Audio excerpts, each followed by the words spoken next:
PSB, do PSB, já vi companheiros aqui, movimento sindical, popular, movimento sem terra.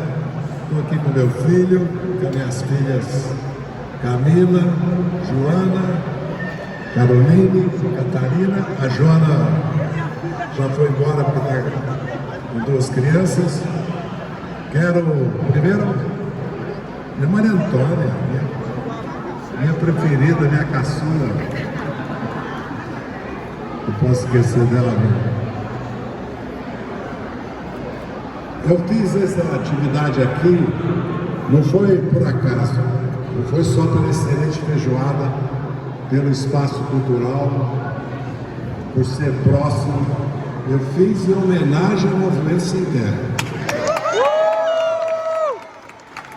Eu fiz questão de fazer aqui para prestar homenagem, principalmente nos dias que nós vivemos. Vocês estão acompanhando como o nosso governo, meu amigo Emílio, nosso deputado, Gilmar Mauro, vem aqui conosco aqui. Gilmar Mauro, da direção nacional do MST, a Luna Zaratini, minha vereadora do coração. Essa coisa fantástica que aconteceu aqui em São Paulo, em tantas cidades do Brasil. Estava a Paola de Campinas aí também, vereadora jovem, que é quem vão nos substituir. Ao Suplicy, a mim e a tantos outros. O Emílio mais ou menos, o Emílio está na metade. Mas eu estava dizendo, vocês todos, nós todos estamos acompanhando como culpam o nosso presidente, o nosso governo, pelo problema do aumento do preço da cesta básica. Agora veja bem, em primeiro lugar, desde 2016 foram destruídas todas as políticas para a agricultura familiar, para a reforma agrária. E o INCRA e a CONAB foram abandonados. Quando nós chegamos lá não existia o INCRA e a CONAB mais, nem o MDA. Essa é a primeira questão. Portanto, o Brasil está há quase 10 anos sem uma política nacional agrícola. Nós sabemos, se vocês viram aqui e conhecem o MST, como é possível no Brasil, pela agricultura familiar, sustentável, orgânica, que protege a terra do agrotóxico, protege do desmatamento, como é possível produzir alimentos saudáveis. Agora, nós não temos estoques reguladores. O agronegócio, a agricultura brasileira, era uma agricultura voltada para exportação. O Brasil é o maior, já hoje é o maior exportador de alimentos e proteínas do mundo. Se vocês olharem o crescimento de 67 até hoje, é impressionante. Como o Brasil foi 20º lugar, 17º, 15º, 8º, 9º, 3º, 2º, 1º. Então os preços dependem do dólar e dos preços internacionais. Então se tem uma crise de café no Vietnã, ou se a China começa a importar café, os chineses começaram a tomar café, o café começa a subir aqui, porque nós não temos estoque regulador e não temos nenhuma política para sentar ou dar crédito, tecnologia, assistência técnica para 1,5 milhão, 2 milhões de propriedades familiares que podiam estar produzindo, como produzem as cooperativas do MST e as cooperativas agroindustriais do MST. Então, evidentemente que nós somos responsáveis pelo que acontece no país e não fugimos da nossa responsabilidade, mas há uma luta política para fazê-la, que é a luta para a continuidade da reforma agrária e para que a CONAB, o INCRA tenha recursos, o MDA tenha recursos para dobrar o número de propriedades agrícolas no Brasil que produz para o povo.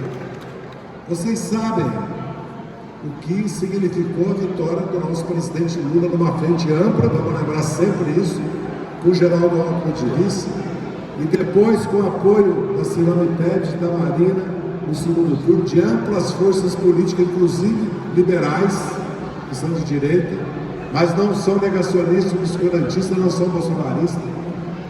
Como foi importante virar a página do bolsonarismo, porque o que estava em risco era a democracia. Agora nós estamos vendo algo mais grave, que é a quinta coluna bolsonarista a serviço do trumpismo, a serviço do império. trabalhando aqui dentro para ver uma intervenção externa no Brasil, para destabilizar a nossa economia, apoiando as medidas do Trump, uma coisa vergonhosa, uma coisa que é uma traição nacional.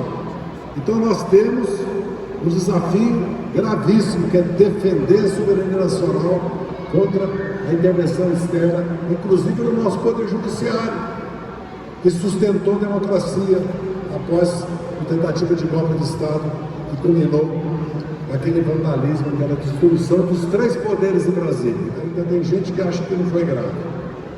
E nós temos uma tarefa mais importante, que é sustentar e apoiar o governo do presidente Lula. Não vamos nem falar da reeleição de 26, vamos falar que nós temos 2 anos pela frente.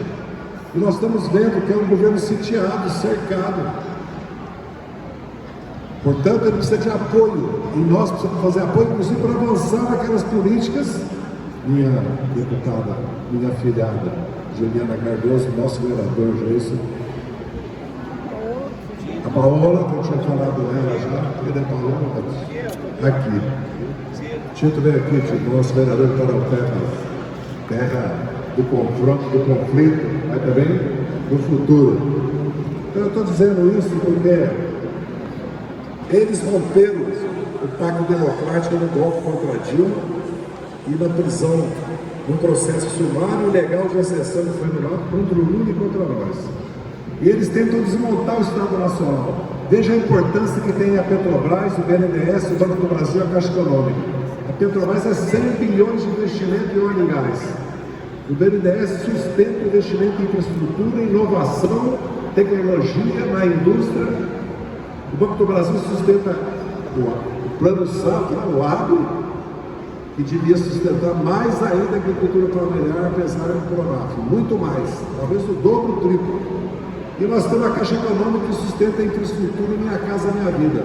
Isso faz a economia mudar, faz a economia avançar. O governo tem a nova indústria Brasil, que é o Brasil saiu da indústria mecânica para a indústria digital.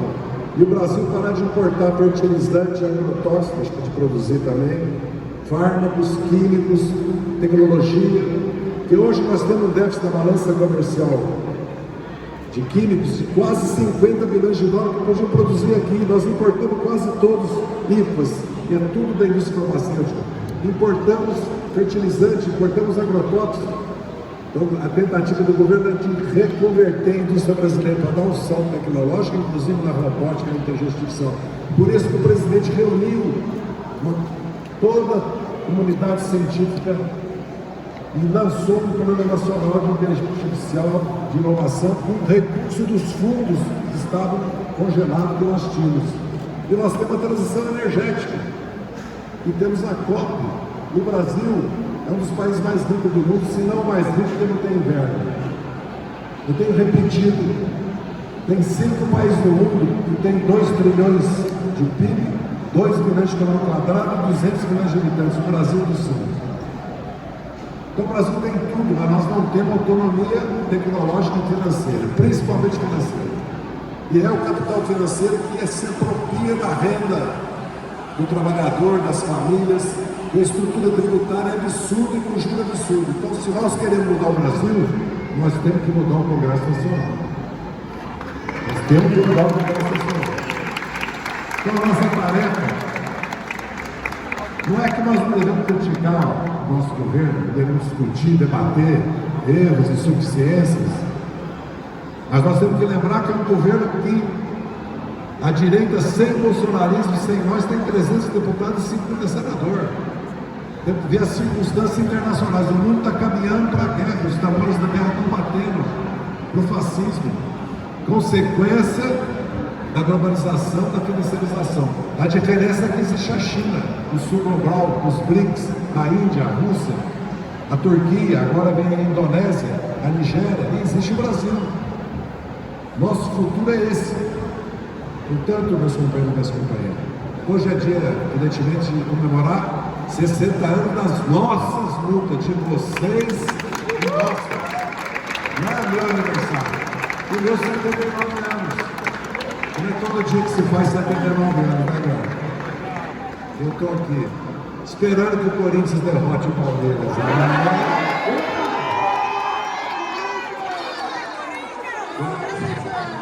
O meu jeito é palmeirense.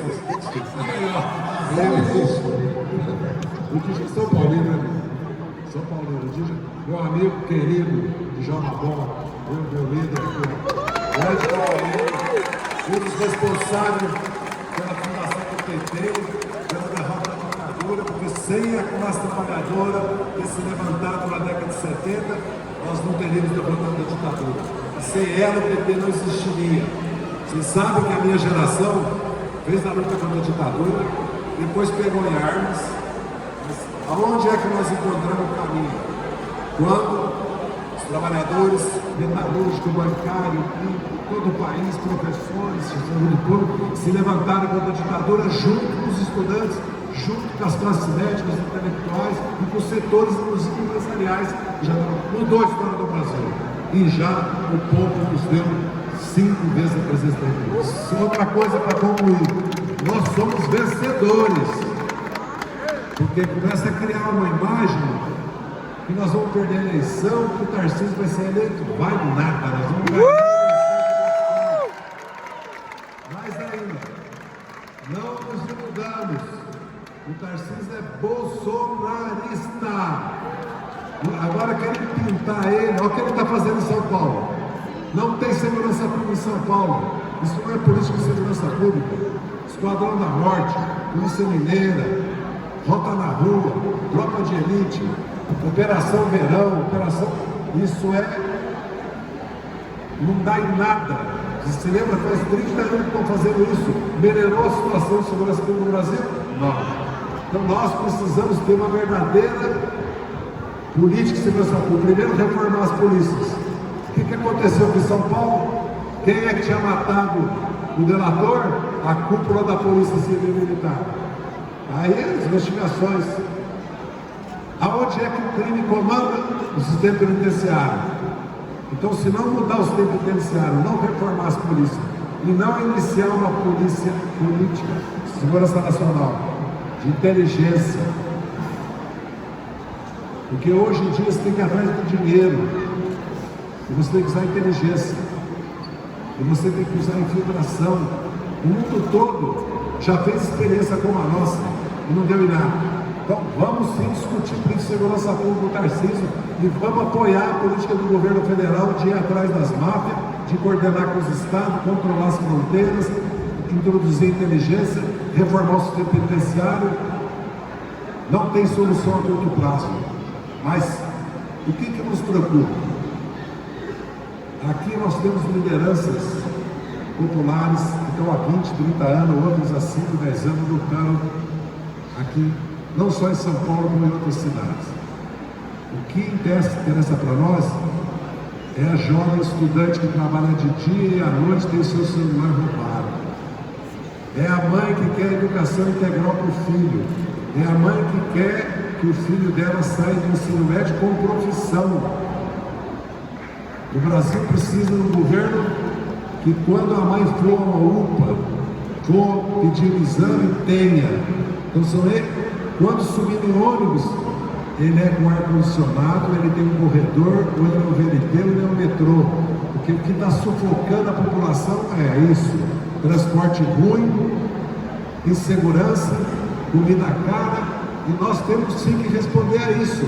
Temos que enfrentar esses problemas, como o problema grave do tráfico e do meio ambiente em Roraima, na Amazônia. 100 mil garimpeiros que envolvem a Colômbia. O governo tem que ter uma política nacional clara, repressiva com relação a isso, e nós temos que avançar nas nossas políticas que diz respeito à cesta básica, ao ensino médico, técnico profissional, ao ensino integral, que diz respeito à segurança na rua de cada brasileiro e brasileira. É isso que o povo quer de nós, e nós já provamos que somos capazes de fazer. Então já falei demais, mas quero, viu, Gilmar, mais uma vez agradecer, colocar um boné aqui.